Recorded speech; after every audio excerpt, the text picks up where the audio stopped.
Hello, friends, and welcome to Weekly Witness, Texas Impact's weekly podcast designed to help mainstream Texans of faith understand the legislative process and to help you engage with public policy in the great state of Texas. My name is Scott Atnip, your host and Texas Impact's Director of Public Witness, and I hope you all had a meaningful and relaxing holiday season and a great start to the new year.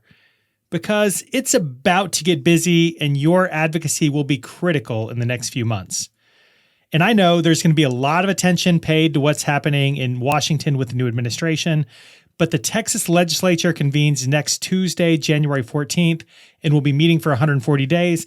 And they have a lot on their plate that will impact you, people in your congregation, and your community. So now is the time to get organized and lock in, to make some progress on issues that we care about and fight back against efforts to do harm. And Texas Impact will have opportunities for you to get involved. Go to texasimpact.org and click on the Action Center to sign up today. And here with us to talk about all of that and so much more, and to kick off our new year right, is Texas Impact's Executive Director, B. Moorhead. B, thanks for joining us. Hey, Scott. How are you?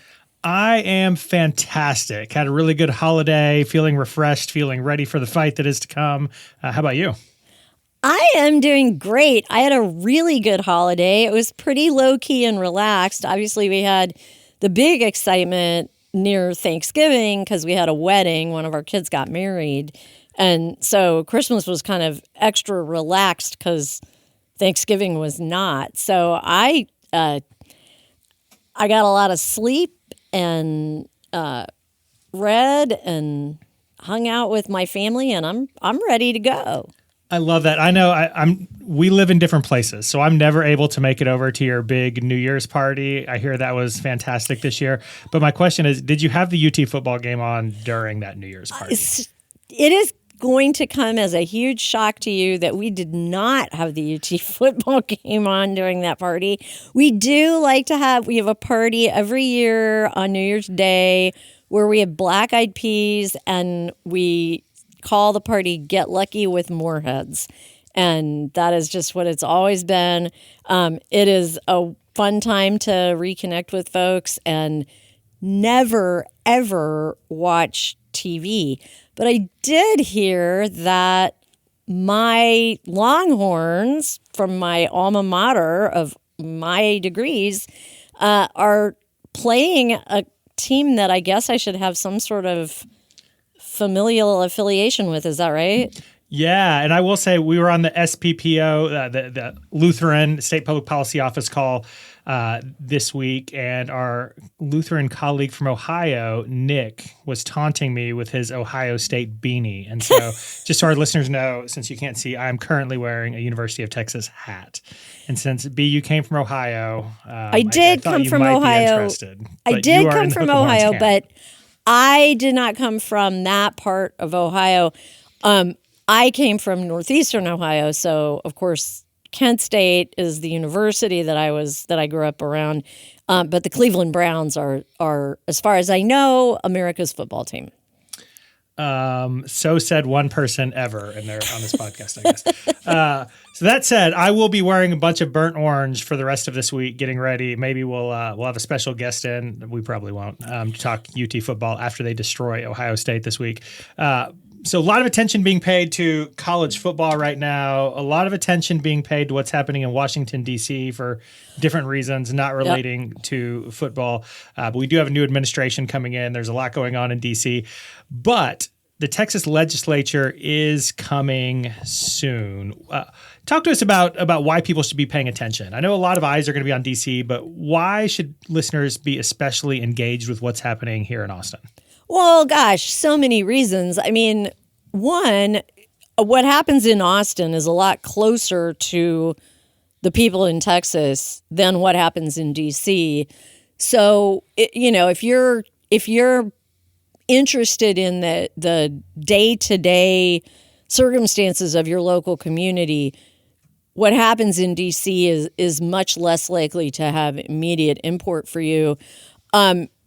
Also, what happens in D.C. takes a lot longer. So in the time that the legislature is meeting in Austin, they're going to, I would expect, do a lot of really substantive things. In that same amount of time, Congress is going to discuss a lot of things, but it's if I were a betting person, I wouldn't bet that there would be that much substantive policy change to have happened at the federal level. Now, if there is, it could be, pretty cataclysmic, and it could be stuff that will impact what the legislature is doing.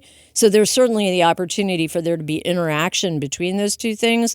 But right now, it is time for people to turn their attention to what's going on in their own state and not obsess about what's going on at the federal level. Yeah, you said it. There's going to be a lot that happens in a short amount of time. For those who don't remember how the Texas Legislature operates, we do have a 140-day session that will begin next Tuesday, January 14th. And we talk often on this program and in the Texas Impact family about the session being broken into thirds. That first third they'll spend getting organized. The middle third will be heavy on committee work, and the final third will be centered on bills going to the floors of their respective chambers and bouncing back and forth. So let's talk today about that first third of session. What are you going to be watching over the course of the first month and a half?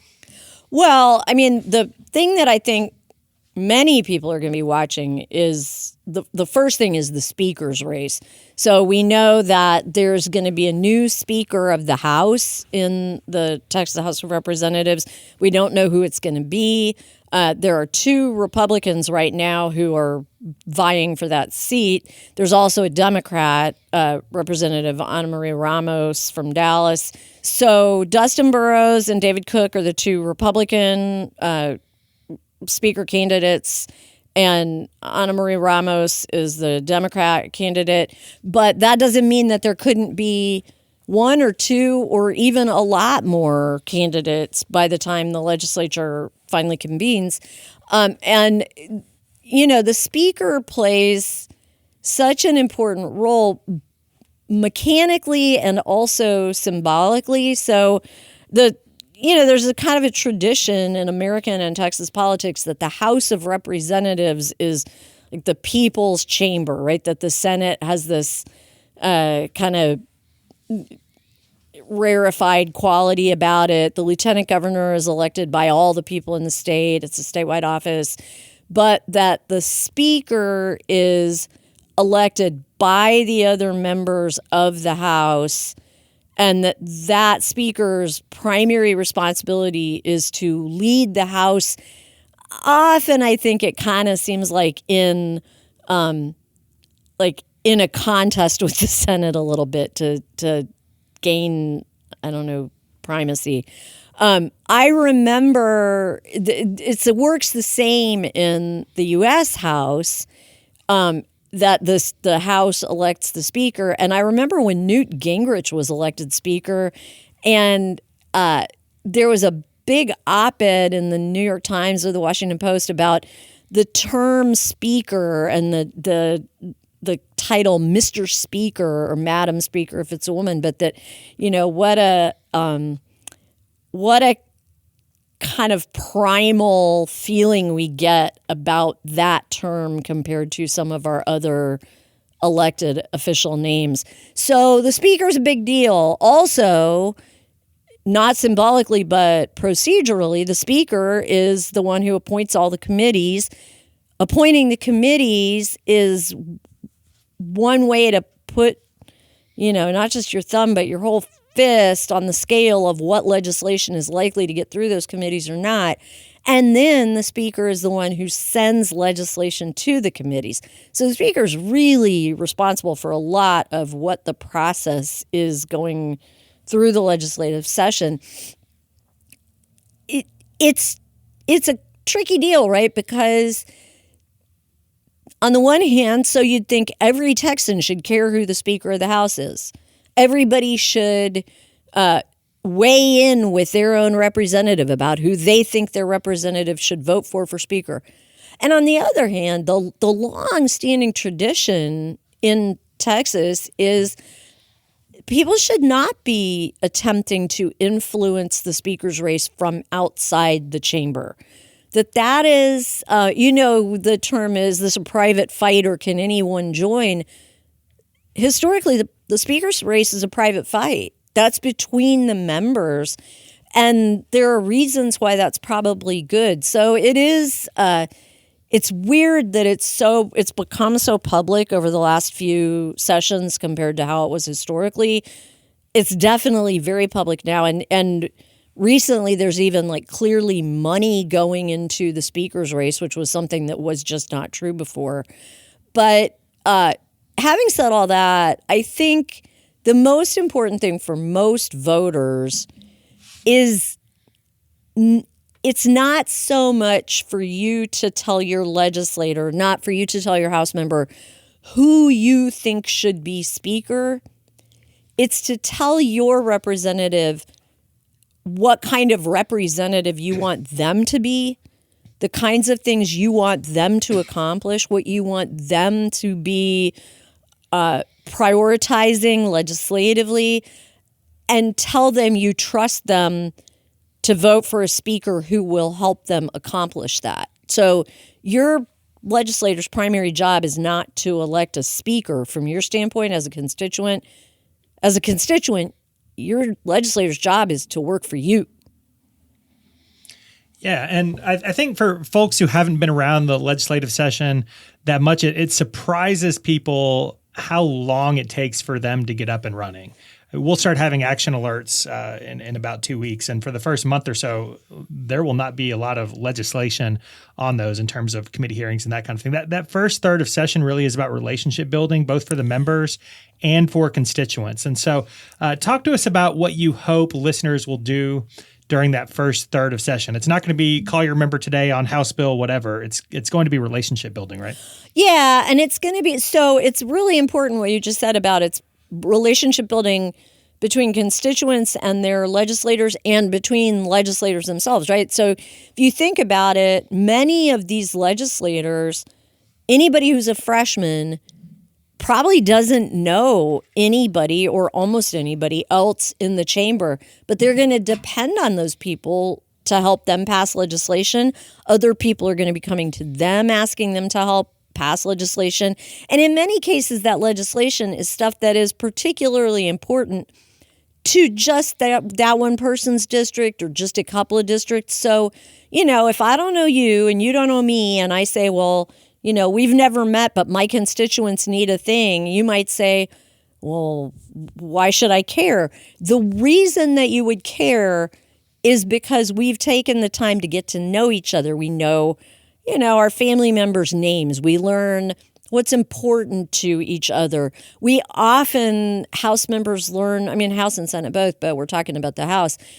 They learn personal information, like stuff about, if people have illness or illness in their families, if they've had sad things happen or happy things happen, when they have grandchildren, there's a kind of general celebration, or occasionally when they have when they have a baby. And that same thing is true for constituents. If you go to your legislator and say, I want you to vote for or against a bill, and you don't know them at all and they don't know you, their first inclination ought to be to say, well, I get that you're my constituent, but I need a little bit more. Tell me about why I should listen to what you tell me, other than just that you're one of many constituents. And this relationship building time is the time when you explain to your legislative office who you are, what motivates you, kind of your paradigm, right? How do you see the district and the state and the world? And those basic ideas about who you are and what you stand for and what parts of the district you have nexus with, that's what helps your legislator when you do start saying, I care about a piece of legislation or I care about an issue. Then they can put that into a category, right? They can say, all right, this is somebody that I've talked to before. I know that they are a person of faith, or they're an educator, or they live in a particular neighborhood that I know about, or they, brought me tacos at some point, and that was nice of them that they made me food.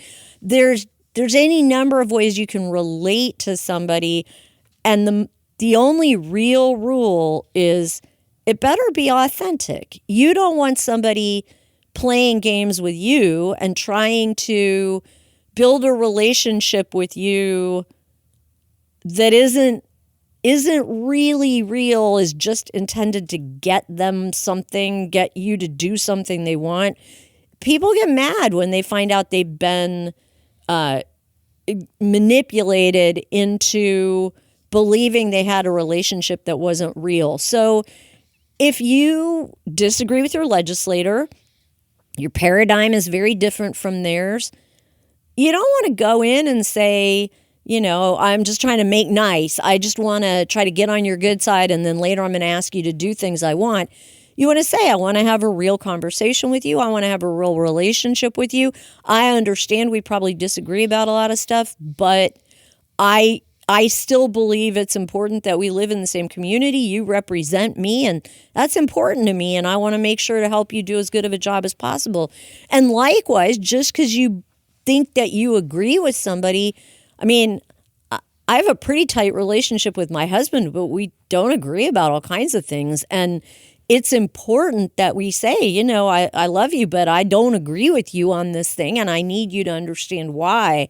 So don't assume that just because that legislator is the one you voted for, or you've heard good things or whatever, that you don't need to take the time to get to know them and make sure they know you too.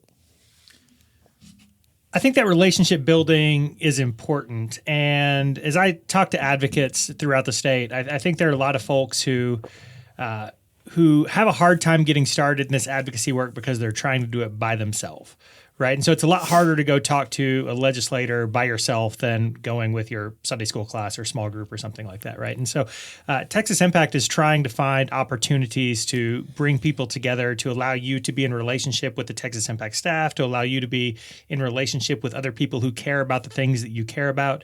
And my hope is that over the first third of the session, you'll find opportunities to be in a relationship, both either with the Texas Impact team or with other advocates. There are a lot of opportunities for listeners to get involved, to be in a relationship with folks. What are you most excited about, or what opportunities do you really want to promote today for people to engage this session, especially over the first third maybe of session?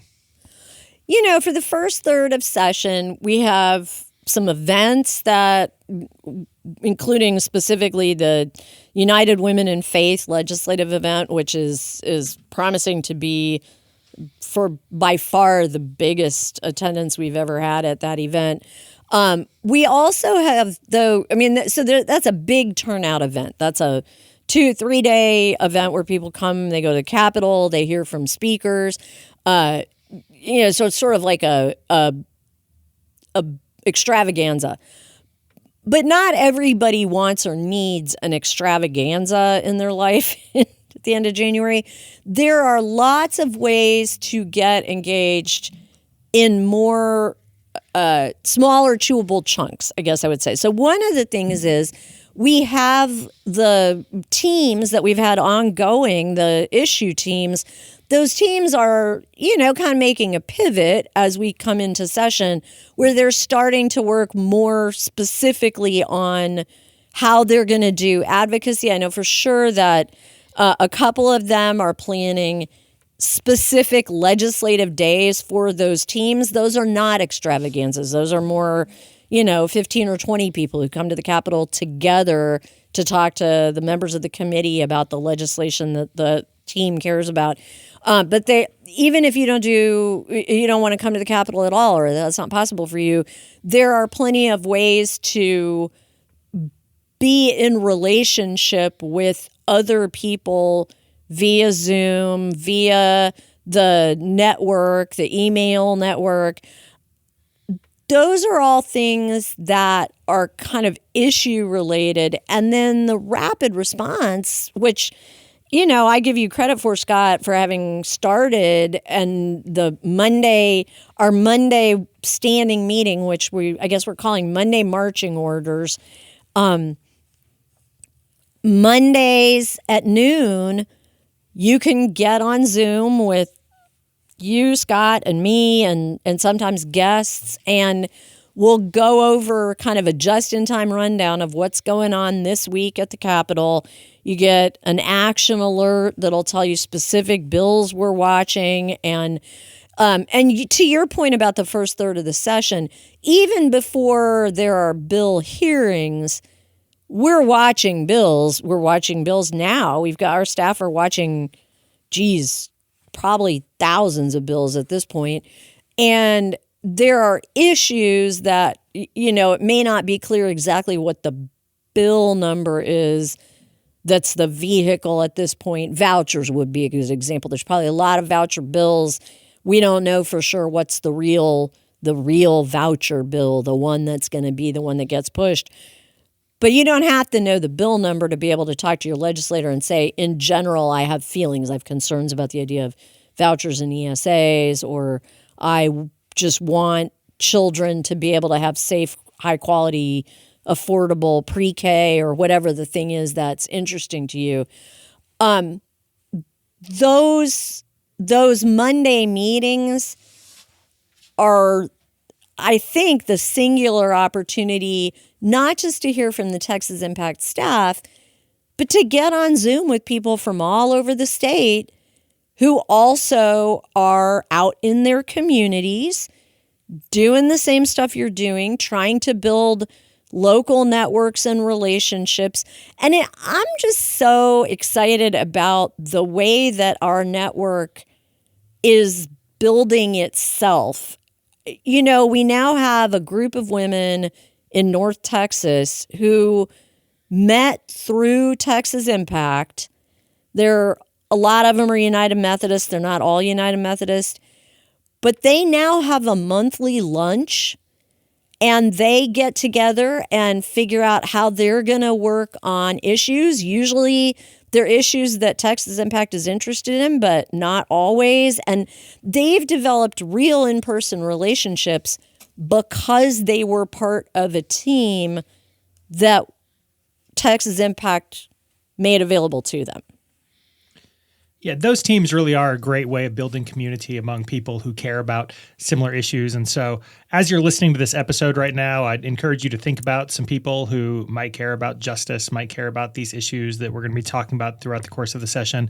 Send them the link to the Action Center and encourage them to get involved. And sorry to interrupt you, Scott, but there's another dimension to that, which is, the week after the election, I'm sure that a lot of people, had some feelings. You had some feelings, Scott. I know about that. Yeah.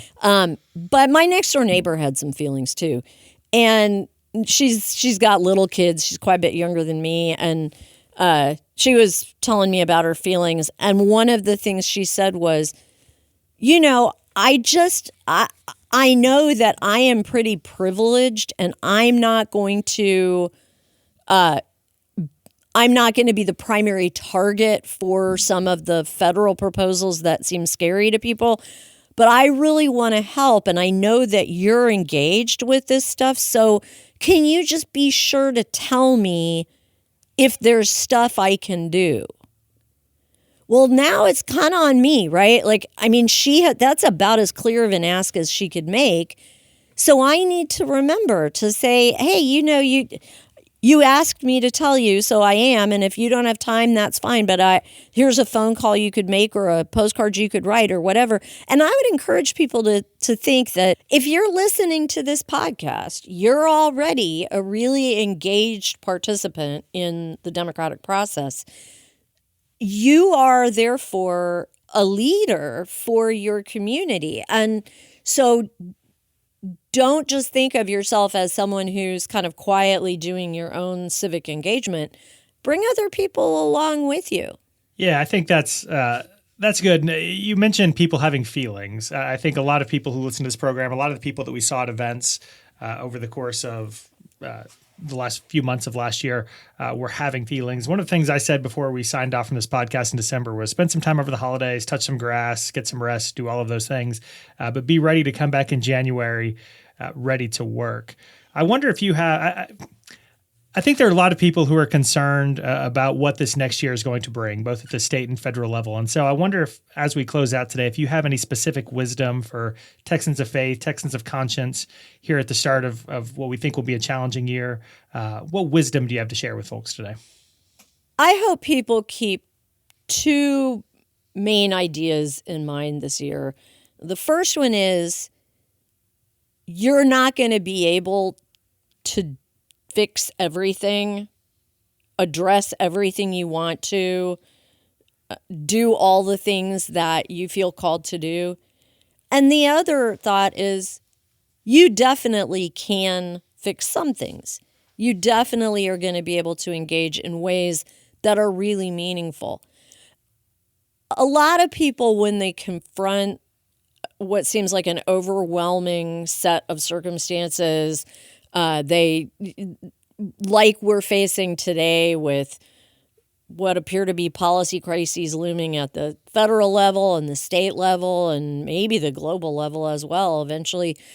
When people confront that kind of policy environment, they want to kind of shut down. They talk about the most important thing they can do is just take care of themselves and their family and try to stay out of the line of fire. There are other people who, confronting that same set of circumstances, are immediately engaged with everything, and they wear themselves out, sort of constantly chasing one crisis after another. I would counsel that the middle path would be the right path in this case. Don't allow yourself to get so wound up about everything that comes at you that you lose sight of your own place in the community and the reality of what's important to you and where you can make the best impact. Also, don't allow yourself to get so overwhelmed by all the choices and all the challenges that you just shut down completely. Here at Texas Impact, we're big believers in the 15-minute rule, which is you can stand to do anything for 15 minutes. And 15 minutes is enough time to make a meaningful dent on pretty much any project, and that includes civic engagement. So if you're wondering, am I doing enough? Should I be working harder? How can I have more of an impact? Think to yourself, are you spending 15 minutes a week, not even a day? Are you spending 15 minutes a week making phone calls, checking the news, checking in with your network and your friends and family? Are you doing those things so that you're staying on top of the process? And if you are, you should feel good about that. It doesn't mean that you can only do 15 minutes of engagement, but 15 minutes of engagement is a good amount of time. The trick to getting the most out of your 15 minutes of engagement is having a clear plan for what you're going to do.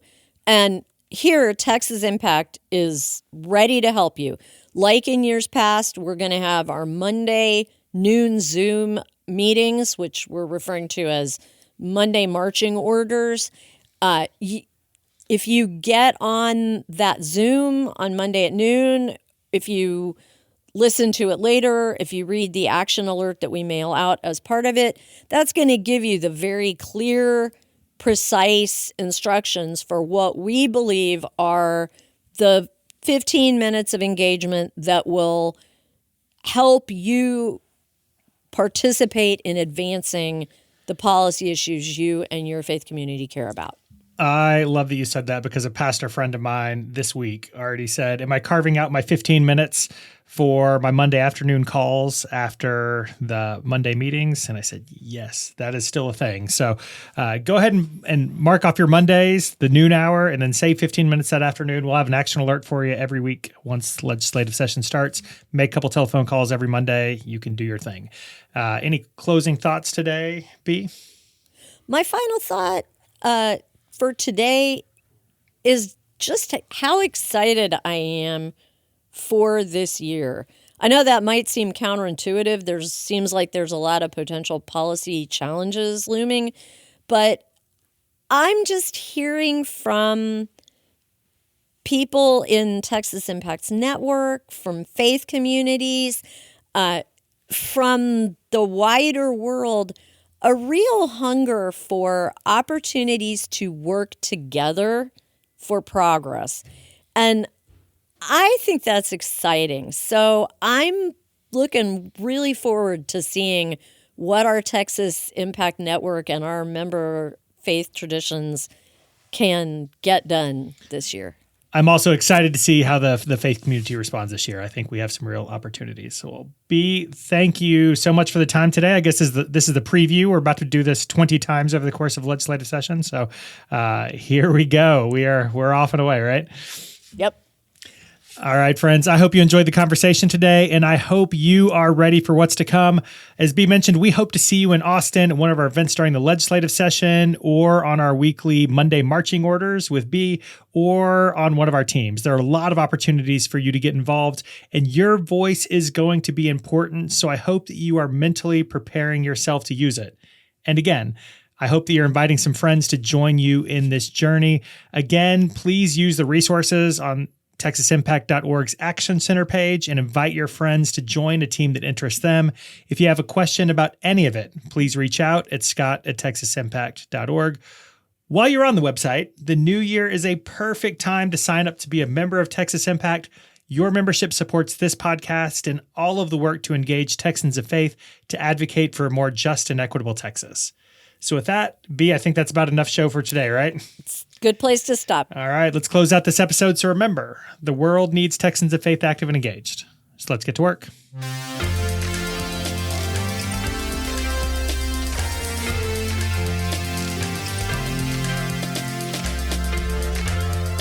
Weekly Witness is hosted by Scott Atnet, engineered and produced by David Fasalo. Our executive producer is B. Moorhead. The opinions expressed on Weekly Witness are those of Texas Impact and our guests, and do not necessarily reflect the views of our sponsors. Weekly Witness is a product of Texas Impact, people of faith working for justice. Visit us online at texasimpact.org.